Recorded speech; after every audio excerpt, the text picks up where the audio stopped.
Hello students, मेरा नाम ब्रजेश कुमार है और आपका विक्रियर कैरियर कोचिंग में स्वागत है। स्टूडेंट्स, आज हम पढ़ने वाले हैं जो हमारा पहला चैप्टर चल रहा है फिजिक्स का, प्रकाश का परावर्तन तथा अपवर्तन। इसमें से आज हम पढ़ने वाले हैं कि दर्पण के वक्रता केंद्र तथा फोकस दूरी में संबंध। देखिए, यहाँ पर आपका हेडिंग है आपका कि दर्पण की वक्रता, त्रिज्या और फोकस दूरी में संबंध। आज इस डेरिवेशन को हम लोग पढ़ने वाले हैं। तो आप लोग यदि हमारे वीडियो को पहली बार देख रहे हैं तो इसको अच्छे से देखिए, उसके बाद समझिए। अगर आपको वीडियो अच्छा लगेगा तो ही हमारे चैनल को सब्सक्राइब करिएगा और लाइक करिएगा, शेयर करिएगा। ठीक है, तो चलते हैं, इसको स्टार्ट करते हैं। और गारंटी है कि आप अगर ध्यान से देखेंगे तो एक एक चीज़ आपको समझ में आएगा। ये डेरिवेशन आपके न्यूमेरिकल के लिए सबसे फायदेमंद है। उसके बाद ये आपके एग्जाम में भी पूछा जाता है, तो इनको अच्छे से समझिएगा। ठीक है, कोई दिक्कत हो तो मुस्कुराते हुए पूछिए। ठीक है, देखिए भैया, यहाँ पे एक फिगर हम बनाए हैं और इसी फिगर में आपका डेरिवेशन छुपा है। कैसे? जैसे हम फिगर को बनाए हैं सेम उसी चीज़ को हमको यहाँ पे लिखना है और उसके बाद में यहाँ पे इसको हम डेरिवेट करेंगे। ये भैया एक बात बता दो, यहाँ पे हमारा देखिए एक अवतल दर्पण बना है। कोई दिक्कत बोला करो, अगर दिक्कत है तो बताओ और नहीं दिक्कत है तो कोई बात नहीं है। यहाँ M1 M2 के नाम से एक अवतल दर्पण है, बोलो हाँ। ठीक, फिर उसके बाद में यहाँ पे इस दर्पण का ध्रुव जो है क्या है? P है। क्या है? ध्रुव P है। बहुत अच्छे। अब यहाँ पे ध्रुव P है, मुख्य फोकस F है और वक्रता केंद्र C है। कोई दिक्कत है का? ना। देखिए, एक किरण आती है बेचारी मुख्य अक्ष के समांतर। देखिए यहाँ पे मुख्य अक्ष के समांतर, हमारा जो मुख्य अक्ष है, यहाँ पे देखिए मुख्य अक्ष की परिभाषा भी लिखाया गया है कि दर्पण के ध्रुव तथा वक्रता केंद्र से खींची जाने वाली एक सीधी रेखा क्या होती है? मुख्य अक्ष कहलाती है। दर्पण के वक्रता केंद्र और ध्रुव से खींची जाने वाली एक सीधी रेखा को हम मुख्य अक्ष बोलते हैं और इसे काल्पनिक रेखा भी बोलते हैं। बहुत अच्छे। तो यहाँ पे देखिए, यहाँ पे एक मुख्य अक्ष है और इसी मुख्य अक्ष के समांतर एक किरण BA के नाम से आती है। कौन किरण आती है? BA आती है बेचारी, पैदल आती है। तो पैदल आती है, कैसे आती है? इस मुख्य अक्ष के समांतर आती है और दर्पण के बिंदु A पर टकरा जाती है। कहाँ पे? दर्पण के बिंदु A पर टकराती है और वहाँ से टकराने के बाद इस मुख्य अक्ष के देखिए यहाँ पे जो है फोकस, इसी फोकस से होकर चली जाती है। कहाँ समझे? पहली बात कि मुख्य अक्ष के समांतर जब प्रकाश किरण BA आती है और दर्पणवा के बिंदु A पे टकरा जाती है तो कहाँ से जाती है? ये जो फोकसवा नहीं है वहीं से होके चली जाती है। कोई दिक्कत? ये पहला नियम। अब यहाँ पे देखिए, जो प्रकाश किरण आया है BA और फोकस से गया है, तो यहाँ पे जो गया है इसी के बीच में हमें एक CA के नाम से अभिलंब खींचे। कौन सा अभिलंब? CA। आपको एक चीज़ बताया गया भैया कि प्रकाश का परावर्तन का नियम जो बताए थे हम, तो वहाँ पे बताए थे कि एक अगर यह हमारा परावर्तक तल है और कोई भी किरण जब इस पर आती है इसे, तो इसे बोलते हैं आपतित किरण। जहाँ पे टकराती है वहाँ से टकराने के बाद में इस दिशा में निकल जाती है, बताया गया है। तो कहते हैं भैया कि जो आने वाली किरण को आपतित किरण और टकरा के जाने वाली को परावर्तित किरण बोलते हैं। बोलो हाँ। नहीं बोलते हैं का? बोलते हैं। और इनको बोलते हैं आपतित किरण। आपतित किरण। तो कहते हैं भैया जहाँ पे टकराती है वहीं पे अगर बीचों बीच एक अभिलंब खींच दें, ऐसे क्या खींच दें? अभिलंब। तो भैया एक बात बताओ, आने वाली किरण और अभिलंब के साथ में जो कोण बनता है उसे बोलते हैं आपतन कोण। कौन सा कोण? आपतन कोण। ठीक है, इसी प्रकार से टकरा के जाने वाली किरण और अभिलंब के साथ में जो कोण बनता है उसे कह देते हैं परावर्तन कोण। क्या बोलते हैं? सॉरी, परावर्तन कोण भी बोल देते हैं या फिर, ठीक है, परावर्तन कोण। क्या बोलते हैं इनको? परावर्तन कोण। तो भैया ये कहता है, आपतन कोणवा कहता है कि हम भैया 50 डिग्री के हैं। अच्छा, तो ये परावर्तन कोण कहता है तू 50 के हो तो हम हूँ 50 के हैं, जाओ। हाँ, ये कहता है अगर तुम 60 के हो तो हम भी 60 के हैं।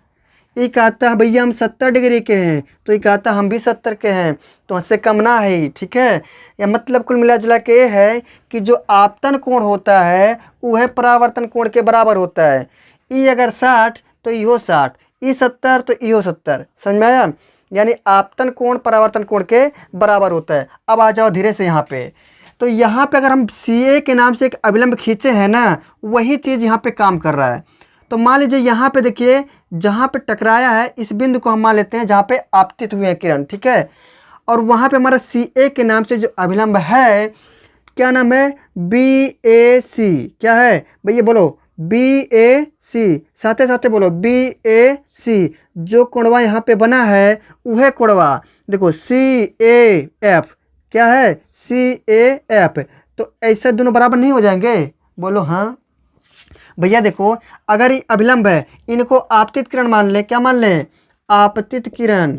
बहुत अच्छे, आपतित किरण। और इनको क्या मान लें, परावर्तित किरण। बहुत अच्छे, परावर्तित किरण। ये भैया ये आपतित किरण है, परावर्तित किरण है, हाई बिचम CA अभिलंब है। क्या है, अभिलंब, अभिलंब। तो ये अगर अभिलंब है तो जो कोण बन रहा है BAC, ये वाला कोण CAF इस वाले कोण के बराबर नहीं हो जाएगा। ये अभिलंब है, आपतित किरण, अभिलंब के बीच में जो कोण बनता है आपतन कोण, और टकरा के जाने वाली किरण और अभिलंब के साथ में जो कोण बनता है परावर्तित कोण बोलते हैं, ठीक है।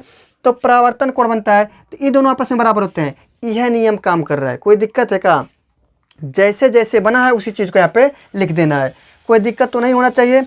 अब इसके आगे जो थोड़ा सा परिभाषा होता है, थोड़ा सा इसके बारे में लिखना होता है, उसको हम यहाँ पे लिख रहे हैं। आप इसको कॉपी करिए, साथ ही साथ ध्यान से देखिए कैसे लिखना है। इनको हम देते हैं मिटा, कोई दिक्कत तो नहीं है ना, नहीं होना चाहिए, हम इनको मिटा रहे हैं। सेम यही कि प्रोसेस यहाँ पे जो काम हुआ है वही काम यहाँ पे बना है, ठीक है। देखिए मिटा रहे हैं, मिट जा भैया जल्दी से। चलो हम लिखते हैं भैया, इसका लिखते हैं माना, क्या, माना एक अवतल दर्पण, एक अवतल दर्पण M1 M2 है। माना एक अवतल दर्पण M1 M2 है, इसी के बारे में लिखा गया है। चलो यहाँ तक करते हैं। माना एक अवतल दर्पण M1 M2 है। अब यहाँ पे लिखते हैं जिसका ध्रुव, जिसका ध्रुव P, इसका ध्रुव क्या है P, तथा कामा लगा दीजिए, इसका ध्रुव P मुख्य फोकस, मुख्य फोकस F तथा वक्रता केंद्र, भैया क्या है, वक्रता केंद्र। देखिए इसका वक्रता केंद्र क्या है, C है, तो लिख लीजिए वक्रता केंद्र C है, ऐसे लिख दीजिए। तो एक ऐसे पॉइंट पॉइंट के करके लिख दे रहे हैं। देखिए लिखे, माना M1 M2 एक अवतल दर्पण है जिसका ध्रुव P मुख्य फोकस F तथा वक्रता केंद्र C है, ऐसे लिखना है, कोई दिक्कत है ये नहीं है। अब यहाँ पे एक पॉइंट कर दे रहे हैं हम, तोड़ तोड़ कर लिखेंगे, तोड़ तोड़ के, जब तक तोड़ेंगे नहीं तब तक छोड़ेंगे नहीं, वो वाली बात है। तो मानो BA के नाम से एक आपतित किरण आती है। कौन किरण है, किरण का क्या नाम है, आपतित किरण। तो लिखते हैं BA आपतित, आपतित किरण।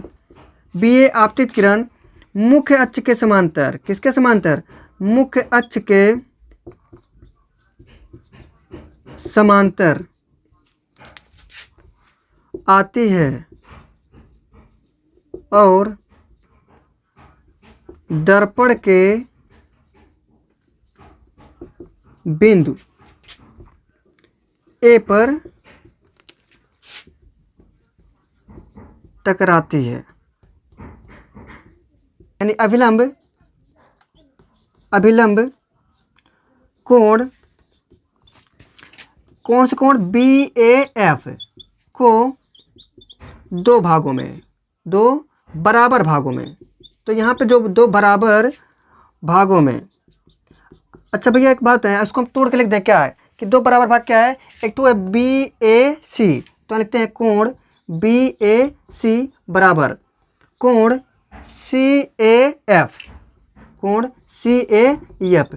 इसको दो बराबर भाग में बांट दिया, यानी कि इसको जो हमारा BAF था इसको दो बराबर भाग में बांटा है, यानी क्या है BAC और CAF, इसको दो बराबर भाग में बांट दिया। तो इसी चीज़ को लिखना है, अभिलंब कोण BAF को दो बराबर भाग इतना इतना में बांटती है, बांटती है। बस इतना लिखना है आपको, इतना लिख दीजिए, कोई दिक्कत नहीं। अब उसके बाद क्या है, इसका डेरिवेशन करना है। हमको पाना है क्या कि भाई दर्पण की वक्रता त्रिज्या यानी R और फोकस दूरी यानी F में संबंध ढूंढना है। इतना तो आपको इस फिगर से लिख देना है, कोई दिक्कत तो नहीं हुई ना वो, हाँ ना तो गड़बड़ा जाओ भाई। तो लिखते हैं हम, देखिए अब देखिए हमारा जो चीज़ बन गया है, इसी चीज़ को हमको ऊपर लिखना है।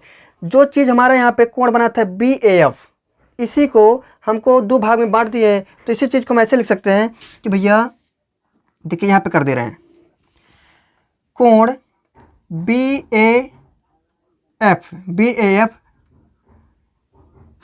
में, कोण BAF में देखिए क्या हो रहा है, हम इसको लिख सकते हैं कि भाई कोण BAC बराबर CAF। क्या लिख देते हैं, कोण BAC बराबर कोण BAF। कैसे हुआ, यहाँ पे आप रीजन लिख सकते हैं कि कैसे भैया, परावर्तन के नियम से, परावर्तन के नियम से ऐसे लिख देना है, ठीक है। परावर्तन के नियम से हम इसको दो बराबर भाग में बांट दिए। कोई दिक्कत तो भाई नहीं होना चाहिए, देखिए दिक्कत तो नहीं होना चाहिए। अब एक चीज़ और देखिए, यहाँ पे एक चीज़ और दिख रहा है आपको कि भाई B और A, जो BA है और यहाँ पे CP है, या फिर CP बोलिए, या फिर आप कह सकते हैं FP बोल सकते हैं। तो जो हमारा BA है और वो CP है, ये देखिए समांतर है। क्या है, समांतर है इस प्रकार से, ठीक है। और समांतर होने की वजह से इनको हम यहाँ पे लिख दे रहे हैं कि भाई क्या है, लिख देते हैं BA समांतर CP। क्या लिख देते हैं, BA समांतर CP। इस समांतर का चिन्ह है भाई, हाँ कंफ्यूज ना होना, क्या है, समांतर का चिन्ह है। अब क्या करना है, अब एक देखिए एक चीज़ और, हमारे यहाँ पे BAC जो है, BAC, इनको हम ऐसे लिख देते हैं BAC, और यहाँ का कोण जो हमारा, यहाँ का जो कोण बनेगा वो कोण यहाँ के बराबर होगा। कैसे, देखिए एक चीज़ होता है, अगर एक समांतर रेखाएं हैं, अगर समांतर रेखाएं हैं, उनको अगर ऐसे तिरछे हम काट देते, कोई रेखा इसको तिरछे से काट देती है, तो जो कोण यहाँ बनता है ना, हाँ भाई, जो कोण यहाँ बनता है उस कोण का मान यहाँ के बराबर होता है। यानी अगर जेड आकार का, देखिए जेड बन रहा है, ऐसे जाइए ऐसे जाइए ऐसे जाइए, तो यहाँ का कोण भैया इस कोण वाले के बराबर होता है। सेम चीज़ यहाँ पे देखिए BAC, तो BAC और उसके बाद इधर से गया है, तो यानी जो कोण यहाँ बनेगा वो कोण यहाँ होगा। इसी को हम लिख सकते हैं यहाँ पे, कोण BAC बराबर, कोण BAC बराबर कोण BAC, लिखेंगे हम ACF, या चाहे लिखिए ACF या फिर लिख दीजिए ACP, कोई दिक्कत नहीं है। तो यहाँ पे लिखते हैं कोण ACF। क्या लिखे भैया, ACF। काहे हुआ पता है, काहे कि यहाँ पे हमारा एकांतर कोण बना है, इसे एकांतर कोण कहते हैं। जब भी एक समांतर रेखा को तिरछी कोण रेखा काटती है, तो जो कोण यहाँ पे बनता है उसे हम बोलते हैं एकांतर कोण। तो यहाँ पे लिख देते हैं हम एकांतर कोण से, कौन से कोण से, एकांतर कोण, ठीक है। क्या है वो, एकांतर कोण है भैया, ठीक है। उतना आ रहा है ना, कट तो नहीं रहा है, हाँ नहीं तो लिख दे फिर कट जाए तो वही कहेंगे काट दिया आपने, ठीक है। इस प्रकार से तो हमारा यहाँ का कोण यहाँ का कोण आपस में बराबर हो जाएगा। कोई दिक्कत है तो बताओ मुस्कुराते हुए। अब देखिए हमारा जो हमारा CP है, देखिए ये वाक्य क्या हो गया, समांतर हो गया।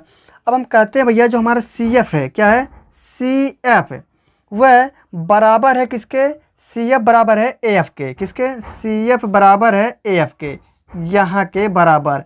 पूछिए ई कैसे हम कह दिए, हाँ भाई देखिए इसको गहराई से समझिए। मेन चीज़ देखिए यहाँ पे क्या है, एकांतर कोण बनाई, तो पता है आपको। और यहाँ भी ये भी बताया गया है कि जो अविलंब है इस वाले कोण को इस वाले कोण के बराबर भी बता रहा है। तो यहाँ का कोण जो यहाँ बना है वो कोण यहाँ भी बना है, ठीक है, इतना बात समझ रहे हैं। यहाँ का कोण इसके बराबर बना है, मतलब कि यह भी कोण बराबर है, क्योंकि भैया विलंब काट रहा है। तो यहाँ का कोण यहाँ के कोण भी तो बराबर हो गया। बोलो, जब ई वाला कोण इस वाले कोण के बराबर है और यहाँ का कोण यहाँ भी बनता है, तो ये भी तो आपस में बराबर हो गए। तो हम कह सकते हैं, और हाँ, तब जब दो कोण बराबर हो जाए, तो यहाँ पे अगर दो रेखाएं आपस में बराबर हो, अगर यह 5 सेमी है यह भी 5 सेमी है, तो इनके द्वारा जो कोण बनता है यहाँ पे और यहाँ पे, वो बराबर होते हैं।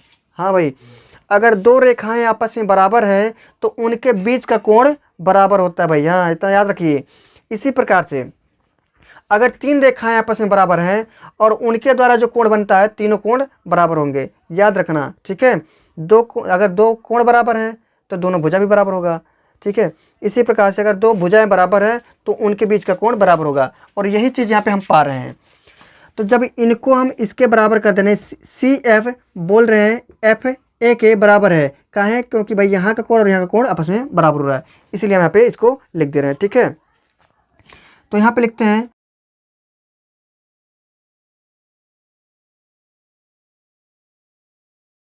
नहीं होना चाहिए, क्योंकि यहाँ का कोण और यहाँ का कोण बराबर बता रहे हैं हम, क्यों है? क्योंकि ये वाला भुजा और ये वाला भुजा आपस में बराबर है। समझ में आया कि नहीं आया? तो भाई एक बात बताओ, जब हमारा ई वाला भुजा इस वाले भुजा के बराबर है, हम भैया जो ए बिंदु है ना, ये ए बिंदुआ जो है वो पी बिंदुआ के बहुत समीप होता है। वास्तव में जो ए बिंदु है वह पी के बहुत समीप होता है, अतः इसको हम क्या मान लेते हैं? नगण्य मान लेते हैं। कोई दिक्कत? जो हम यहाँ पे लिख सकते हैं क्या है? ए बिंदु पी के बहुत समीप है, क्या लिखना? चूंकि बिंदु ए बिंदु पी के अत्यंत समीप है, अत्यंत समीप है, अतः इसे नगण्य मान लेते हैं। क्या मान लेते हैं? नगण्य मान लेते हैं, नगण्य मान लेते हैं। भाई समझिए, वह जो हमारा ए बिंदु है पी के बहुत समीप होता है, इसीलिए इसको हम क्या मान लेते हैं? नगण्य, यानी इनके बीच की दूरी एकदम जीरो मान लेते हैं। अब जीरो मान लेते हैं तो इसका मतलब यही तो हुआ कि जो हमारा ए बिंदुआ था वो कहाँ पहुँच गया? पी पे। यानी इसको ऐसे करके धीरे से ऐसे है, ऐसे ऐसे करके इस पर पटक दीजिए, है ना। तो ए बिंदु यहाँ पे था, वो कहाँ पहुँच गया? यहाँ पे पहुँच गया। इस वजह से तो हम बोल सकते थे, अभी बोल रहे थे कि जो हमारा सी एफ है वो एफ ए के बराबर है। देखिए यहाँ पे लिखे हैं ओ, तो यहाँ से यहाँ तक की दूरी, यहाँ से यहाँ तक की दूरी बराबर हो गई, क्योंकि ये वाला भुजा किस पे आ गई? पी बिंदु पे आ गई। तो ये वाला भुजा और ये वाला भुजा आपस में बराबर हो गए, है कि नहीं? हमको पता है कि भैया सी ए एफ ए के बराबर है, और हम बोल चुके हैं कि ए बिंदु पी पे है, ए बिंदु पी पे है, अतः हम एफ ए ना बोल के हम बोल देते हैं एफ पी। कोई दिक्कत? भाई बताओ, हम क्योंकि बोले हैं कि ई वाला भुजा, जो ई वाला बिंदु है इस बिंदु के समीप है, तो इस वाले भुजा को हम मान लेते हैं जो हमारा एफ ए था वह क्या बन गया? एफ पी के बराबर। तो यहाँ पे इसी चीज़ को लिखते हैं, एफ ए बराबर है किसके? एफ पी के। कोई दिक्कत है? काहे? क्योंकि रीजन यहाँ पे लिखा है कि ए बिंदु कहाँ पे है? पी बिंदु के बहुत समीप है। समझ में आया कि नहीं आया? अब देखिए भैया, यहाँ से यहाँ तक की दूरी और यहाँ से यहाँ तक की दूरी सेम है, ठीक है। तो यहाँ से यहाँ तक की दूरी और यहाँ से यहाँ तक की दूरी सेम है, अतः हम बोल सकते हैं इतना में सी एफ में एफ पी जोड़ दें तो पूरा मिल जाएगा सी पी। तो यहाँ लिखते हैं सी एफ, क्या बोलते हैं? सी एफ प्लस में सी एफ प्लस में एफ पी जब जोड़ देंगे तो पूरा क्या मिल जाएगा? पूरा मिल जाएगा सी पी के बराबर। भाई देखो, हम सी एफ में एफ पी जोड़ रहे हैं तो यहाँ से यहाँ तक की दूरी पा रहे हैं। कोई दिक्कत है क्या? नहीं पा रहे हैं, तो ये सी पी हो गया हमारा। तो यहाँ पे हम क्या लिख दिए? C P. अतः इसको हम सीधा कर लिखें, सीधा लिखेंगे तो सी पी देखिए, वक्रता केंद्र से ध्रुव तक की दूरी को क्या बोलते हैं भैया? वक्रता केंद्र से ध्रुव तक की दूरी को हम बोलते हैं वक्रता त्रिज्या, ठीक है।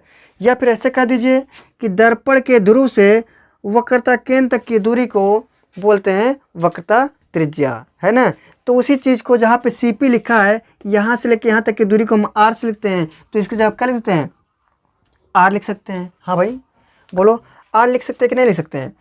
और एक चीज़ और देखिए, यहाँ दर्पण के ध्रुव से, कहाँ से? दर्पण के ध्रुव से मुख्य फोकस तक की दूरी को फोकस दूरी बोलते हैं। हाँ भाई बोलो, फोकस दूरी बोलते हैं, और स्मॉल एफ से लिखते हैं। कोई दिक्कत? हाँ भाई, दर्पण के ध्रुव से फोकस तक की दूरी को फोकस दूरी बोला जाता है, और उसे हम लिखते हैं स्मॉल एफ से। तो भैया यहाँ पे जहाँ पे सी पी है, या फिर बोल सकते हैं, सॉरी, सी पी की जगह पर हम लिखेंगे आर, और एफ ए की जगह क्या लिखेंगे? एफ पी की जगह पर लिखेंगे एफ। क्या लिखेंगे भैया? एफ। और एक चीज़ और बोले हैं, ई वाला भुजा इस वाले भुजा के बराबर है, यानी यहाँ से यहाँ तक की दूरी अगर एफ है तो यहाँ से यहाँ तक की दूरी भी तो एफ होगा भैया, बोलो हाँ होगा। तो यहाँ से देखिए एक एफ मिलके कितना एफ हो जाएगा? 2f। तो सी एफ जहाँ पे है वहाँ पे क्या लिखेंगे, हम एफ लिखेंगे, कोई दिक्कत। अतः हम आर बराबर एक एफ मिलके क्या एफ 2f, यानी आर बराबर लिख सकते हैं 2f। कोई दिक्कत बोलो नहीं, तो नहीं है तो अगर हम चाहें तो इसी रूप में लिख दें इसे, एक एफ मिलके कितना हो गया 2f बराबर है आर के। कोई दिक्कत, तो आर बराबर सॉरी एफ बराबर क्या लिखेंगे, एफ को यहीं छोड़ दीजिए, यहाँ पे देखिए क्या दो गुणे में है, बराबर को उधर जाएगा तो भैया बट्टे में हो जाएगा। समझ में आया कि नहीं आया हो। ये भाई एक एफ मिलकर 2f, और 2f जब हो गया हमारे यहाँ पे आर यहाँ पे एफ जो है 2 से गुणे में है, बराबर को उधर जाएगा तो बट्टे में। बहुत अच्छे, पहुँच गए मंजिल पे। समझ में आया होगा, और नहीं आया तो एक बार हम रिवीजन कर दे रहे हैं, उसको आप ध्यान से देखिए, ठीक है। फिर उसके बाद देखिए बिल्कुल समझ में आएगा। देखिए यहाँ से पहले हम रिवीजन कर दे रहे हैं, यहाँ पे चीज़ वही लिखा गया जो यहाँ पे बना है फिगर। M1 M2 क्या है, M1 M2 एक क्या है, M1 M2 एक अवतल दर्पण है, और जिसमें दर्पण का ध्रुव P है और मुख्य फोकस F है, वक्रता केंद्र C है, और इस पर BA आपतित किरण होती है, बिंदु A पर टकराती है, मुख्य फोकस से होकर जाती है। यहाँ पे हमारा एक अभिलंब खींचा है और अभिलंब का नाम है CA। अभिलंब खींचने पर हमको यहाँ का कोण देखिए, यह BAF को अभिलंब दो कोण में बराबर कर देती है, दो बराबर भाग में बांट देती है। तो BAC कोण बराबर हो जाता है ACF के, यानी यहाँ का कोण यहाँ के कोण के बराबर हो जाता है। अतः यहाँ पे हम पहुँच गए। यहाँ पे BAF में देखिए, BAF जो कोण था हमारा उसको दो भागों में बांटा गया है। उसी चीज़ को जहाँ पे यहाँ पे लिखे थे हम, उसी चीज़ को यहाँ भी लिख दिए हम। लिखते हैं BAC बराबर है कोण, BAC बराबर है किसके, कोण BAF के, ठीक है। ये कैसे बना है, परावर्तन के नियम बताया गया भैया, परावर्तन के नियम से ही काम हुआ है। तो यहाँ पे कारण लिख दिए हैं, कोई दिक्कत नहीं होना चाहिए, भटकना नहीं। अभी देखो हमारा क्या है, BA के नाम से आपतित किरण है, और यहाँ पे CF, आप चाहो तो CP भी लिख सकते हो। तो CP क्या है, समांतर है, ये दोनों रेखाएं आपस में समांतर हैं, और समांतर होने की वजह से हमारे यहाँ पे एक एकांतर कोण बनता है, यानी BAC कोण बराबर है ACF कहिए या फिर ACP कहो, तो यहाँ पे कोण बराबर हो जाता है एकांतर के नियम से। तो यहाँ पे लिखा गया है BAC बराबर है ACF, क्या है, एकांतर कोण, ठीक है भैया, एकांतर कोण से बराबर हो गया। फिर कहता है CA बराबर है FA के। देखिए CA बराबर है FA के, काहे बराबर है, क्योंकि जब यहाँ का कोण बराबर हो गया है, तब जब दो भुजाएं आपस में बराबर होती हैं उनके बीच का कोण भी बराबर होता है, बताया गया। और तीन भुजा बराबर है तो तीनों भुजा बराबर है अगर, तो तीनों कोण भी बराबर होगा, हाँ ये बताया गया है, ठीक है। तो हम इस वाले कोण को हम बराबर बता चुके हैं, तो ई वाला भुजा इस वाले भुजा के बराबर है।